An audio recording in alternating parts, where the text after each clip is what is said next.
আমি সবচেয়ে খুশি এবারে, আমি দুই একটা পোস্ট সকালে আমাকে কেউ কেউ পাঠাচ্ছিলেন যে সেকুলার যারা, মানে যারা বলেন ধর্ম যার যার উৎসব সবার,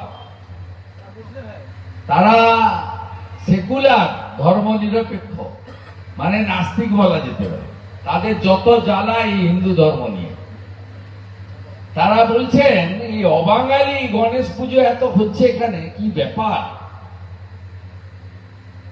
অবাঙালি গণেশ পুজো মানে হিন্দুদেরকে ভাগ করো, বাঙালি আর অবাঙালি বলি। এই মূর্খগুলো জানে না সুপারস্টার উত্তম কুমার 1960 সালে কলকাতায় তার বাড়িতে গণেশ পুজো চালু করেছিলেন, তখন এদের জন্ম হয়নি। আজকে এদের খুব গায়ে লাগছে, কারণ এরা বলতো রামনবমী তো উত্তরপ্রদেশে, অযোধ্যায় হবে, প্রয়াগরাজে, লখনৌতে হবে, এখানে কি? আপনারা ভেঙে গুড়িয়ে দিয়েছেন। 2025-এর রামনবমীর শোভাযাত্রা 1,50,00,000 জয় শ্রীরামের ধ্বনি হয়েছে। ঠিক একইভাবে গণপতি উৎসব বলা হতো মহারাষ্ট্রে, পুনে, নাগপুর, মুম্বাই। আরে হিন্দুদের মাঝখানে প্রাচীর তোলো, হিন্দুদের ভাগ করো ভাষার নামে, জাতের নামে, মতের নামে। অন্যদের ক্ষেত্রে বলে না এরা, এটা সাম্প্রদায়িক কথা না, কঠিন বাস্তব। আপনি ব্যারাকপুরে গিয়ে বলবেন বাঙালি ও বাঙালি, এখানে এসে বলবেন বাঙালি ও বাঙালি। আপনি ভাষার নামে হিন্দুদের ভাগ করেন, কখনো তো আপনাকে স্বরূপনগরে গিয়ে বলতে দেখি না যে তোমরা বাংলায় কথা বলো আর পার্ক সার্কাসের মুসলিমরা উর্দুতে কথা বলে, বলতে শুনেছেন কখনো? উর্দু আর বাংলা, কিন্তু হিন্দি আর বাংলা ভাগ করো। ব্যারাকপুর, আসানসোল হিন্দি ভাষীদের ভাগ করো, বাংলা ভাষীদের ভাগ করো।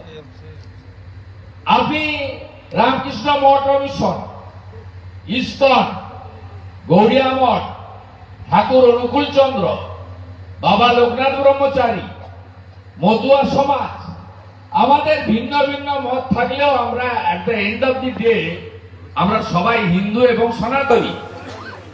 আপনি কখনো বলতে শুনেছেন তথাকথিত সেকুলার লোকদের তুমি বেরিলি পন্থী, তুমি দেওবন্দ পন্থী? শুনেছেন? শোনেননি? তোমরা সবাই মাইনরিটি। যত আমাদের ব্রাহ্মণ, ক্ষত্রিয়, বৈশ্য, শূদ্র ভাগ করো, ভাগ হবেন না। গণপতি দেবের কাছে শপথ নিন, পশ্চিমবঙ্গকে বাংলাদেশ হতে দেব না, ধুলিয়ান শামশেরগঞ্জ হতে দেব না, হরগোবিন্দ দাস, চন্দন দাস হতে দেব না। এই কারণে গোরখপুর মহন্ত পীঠের মহারাজ যোগীজি বলেছেন বাটেঙ্গে তো কাটেঙ্গে। এই জন্য 500 বছর পরে অযোধ্যার রাম মন্দির, মহাকাল উজ্জয়িনীর মন্দির নবরূপে সজ্জিত করণ, কেদারধাম, বদ্রী ধামে আদিগুরু শঙ্করাচার্যের হরপা বাণে ভেসে যাওয়া সমাধিস্থলকে পুনর্নির্মাণ এবং কাশী বেনারসকে গঙ্গার সঙ্গে জুড়ে দেওয়া বাবা বিশ্বনাথকে যিনি করেছেন তার নাম হচ্ছেন নরেন্দ্র দামোদর দাস মোদী। তিনি বলেছেন এক রহেগে তো সেফ রহেগে, এক যদি থাকেন সুরক্ষিত থাকবেন। তাই গণেশ দেবের কাছে, যিনি সমৃদ্ধি এবং সুখের দেবতা, আমাদের প্রার্থনা আমরা যাতে ঐক্যবদ্ধ থেকে ভারতবর্ষের 3টে নাম, একটি ভারত, একটি ইন্ডিয়া, একটি হিন্দুস্তান, এবং বিভীষিকাময় দেশের বিভাজন। আপনারা অনেকেই এক কাপড়ে এসেছেন, তখন পূর্ব পাকিস্তান, আজকের বাংলাদেশ থেকে। আমার মাও এসেছে বরিশাল থেকে, এক কাপড়ে হিন্দুত্ব হওয়ার জন্য। যন্ত্রণা আপনারা জানেন।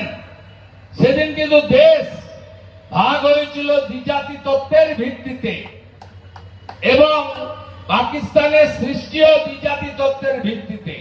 তাই हिंदुस्तान में वही राज करेगा जो हिंदू हित में काम करेगा।